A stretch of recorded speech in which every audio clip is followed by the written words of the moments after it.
Hello everyone. ಪ್ರಶ್ನೆ ಸಂಖ್ಯೆ 11. Mendel ತನ್ನ ಪ್ರಯೋಗಗಳಲ್ಲಿ ಎರಡನೇ ಪೀಳಿಗೆಯ ತಳಿಗಳನ್ನ ಪಡೆಯಲು ಈ ಕೆಳಗಿನ ಸಂತಾನೋತ್ಪತ್ತಿ ವಿಧವನ್ನು ಬಳಸಿದ್ದರು.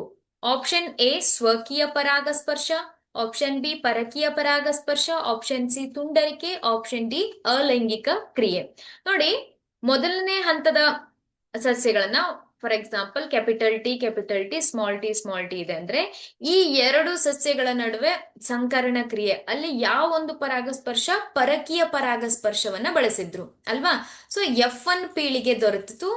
F1 ಪೀಳಿಗೆಯಲ್ಲಿ ಕ್ಯಾಪಿಟಲ್ ಟಿ ಸ್ಮಾಲ್ ಟಿ ಇರುವಂತಹ ಒಂದು ಸಸ್ಯಗಳು ಉತ್ಪಾದನೆ ಆಯಿತು.